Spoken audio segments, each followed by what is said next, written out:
Popolo del web, ben ritrovati. Il ritmo incessante, quello delle news che lasciano il segno, è un po' rallentato rispetto alle passate 2 settimane assolutamente frenetiche da questo punto di vista, il che ci dà il tempo per riflettere, analizzare quanto è accaduto e quanto ancora dovrà accadere in previsione del draft che si terrà a Las Vegas tra poco meno di un mese.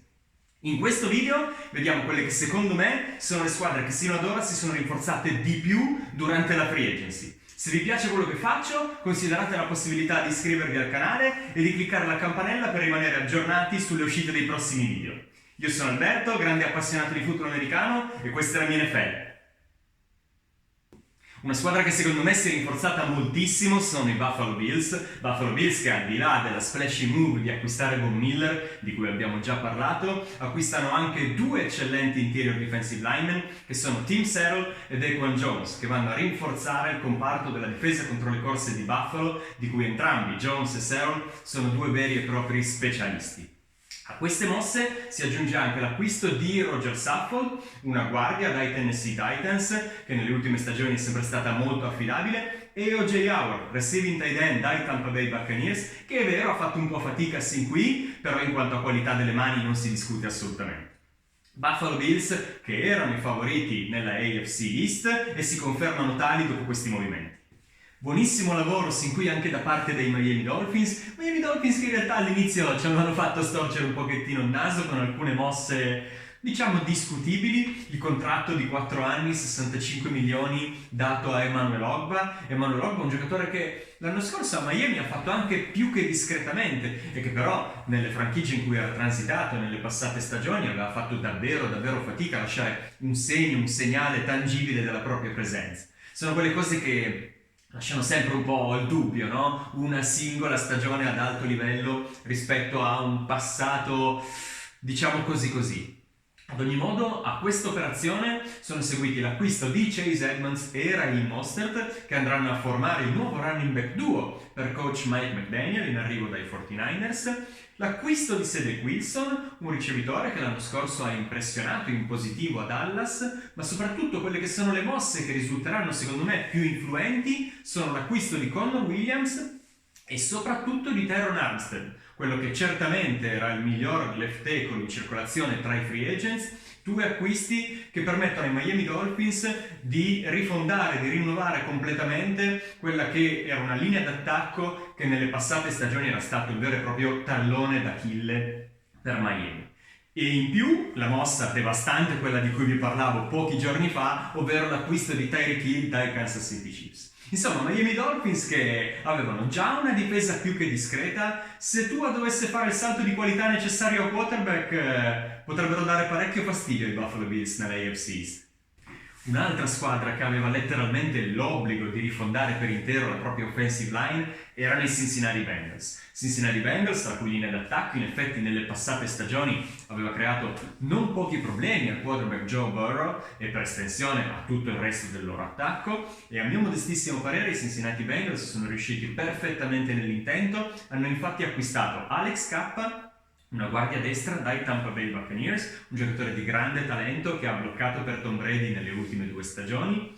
Ted Karras, grande versatilità, è un giocatore che può ricoprire sia la posizione di guardia che quella di centro. Giocherà prevalentemente centro, si suppone, con i Cincinnati Bengals. E poi, ultimo ma non in ordine di importanza, i Cincinnati Bengals hanno completato questo restyling della loro offensive line con l'acquisto bomba di La'el Collins dai Dallas Cowboys, uno dei migliori right tackle in circolazione in tutta l'NFL e certamente il migliore disponibile in questa free agency.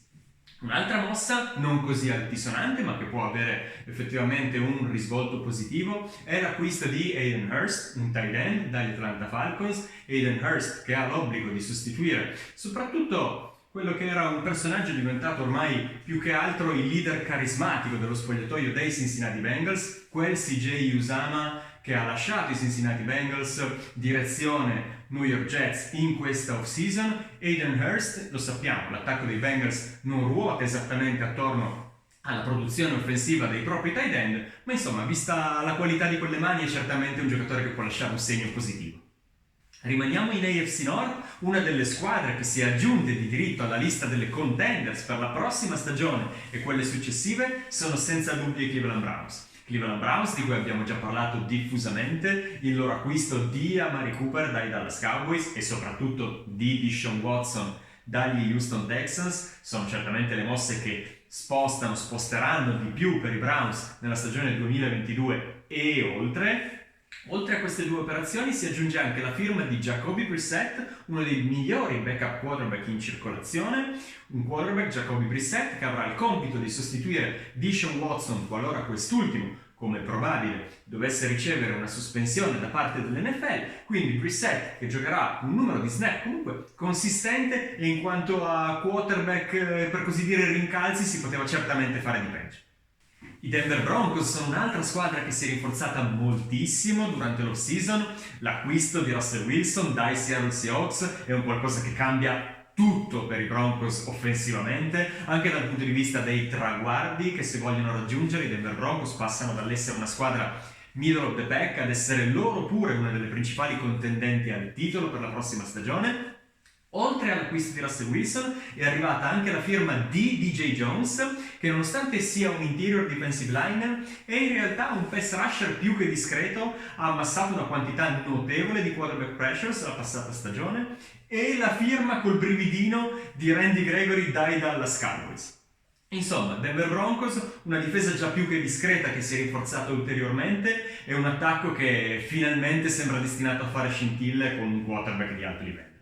Anche i Las Vegas Raiders sono una delle squadre che si è mosse di più e meglio durante l'off-season. Per loro le mosse più influenti sono state senza dubbio l'acquisto di Chandler Jones, pass rusher di livello altissimo dagli Arizona Cardinals, la trade per arrivare al cornerback Rocky Ya-Sin in cambio dell'edge rusher Yannick Ngakoue andato agli Indianapolis Colts, e poi senza dubbio la mossa clamorosa, quella per arrivare al receiver più forte di tutta quanta l'NFL, Davante Adams dai Green Bay Packers. Insomma, è ancora un attimino da vedere se la connection tra Davante Adams e Derek Carr dovesse essere quella di qualche anno fa a Fresno State, dove i due giocavano insieme al college, ma dovesse essere così, questi Raiders fanno davvero paura. Tutte operazioni di alto livello, quelle che hanno riguardato i Los Angeles Chargers, che avevano l'obiettivo di rinforzare la difesa e nella fattispecie la difesa contro le corse, un reparto che l'anno scorso aveva stentato non poco, e quindi sicuramente peseranno moltissimo sia l'acquisto di Sebastian Joseph Day, interior defensive lineman dai Los Angeles Rams, con quel particolare tipo di assegnamento, e di Khalil Mack dai Chicago Bears, acquisto clamoroso di cui vi avevo già parlato nel corso dei precedenti video. Oltre a queste due operazioni si è aggiunta la firma di J.C. Jackson, uno dei migliori cornerback di tutta quanta l'NFL, per arrivare al quale tra l'altro i Chargers non si sono nemmeno dovuti svenare troppo economicamente, e l'acquisto di Gerald Everett, un tight end dai Seattle Seahawks che va a sostituire nell'attacco dei Chargers il ruolo di Jared Cook. Gerald Everett non sarà certamente il punto focale dell'attacco di Los Angeles, ma insomma anche le sue sono un paio di mani in più per il quarterback Justin Herbert. Un'altra squadra che si è mossa tanto e le cui operazioni sono magari passate un po' in sordina sono i Carolina Panthers. Carolina Panthers, una rara eccezione di una squadra proveniente dalla NFC per questa lista, hanno messo a segno diversi colpi, tra cui vi segnalo l'acquisto di D'Onta Foreman, un running back che l'anno scorso ha giocato un ruolo molto importante ai Tennessee Titans, dove ha dovuto sostituire l'infortunato Derrick Henry, e anche a Carolina Christian McCaffrey. Insomma, avete capito che a proposito di running back infortunati ci capiamo. Rashard Dickens, un altro giocatore se vogliamo complementare, lui è un ricevitore, viene dai Cleveland Browns, e che però in realtà quando è stato chiamato in causa ha sempre risposto più che positivamente. Due operazioni molto importanti che avevano lo scopo di rinforzare l'interno delle linee d'attacco dei Carolina Panthers sono state quelle per arrivare a Austin Corbett dai Los Angeles Rams e Bradley Bozeman dai Baltimore Ravens. Poi sono arrivati la firma di Johnny Heck, uno dei migliori Panther in circolazione, e di Matthew Ioannidis, un edge rusher che agli Washington Commanders ha certamente ecceduto le aspettative. Insomma, Carolina Panthers che con queste tante operazioni vanno a rinforzare un nucleo, un core sicuramente di grande talento, e ai quali ormai manca davvero solo più un quarterback in grado di fare la differenza per loro. E questa era la lista delle squadre che secondo me si sono rinforzate di più durante la free agency. Fatemi sapere il vostro parere qua sotto nei commenti, se siete d'accordo con me oppure no. Se il video vi è piaciuto lasciate mi piace, iscrivetevi al canale e noi ci rivediamo la prossima volta.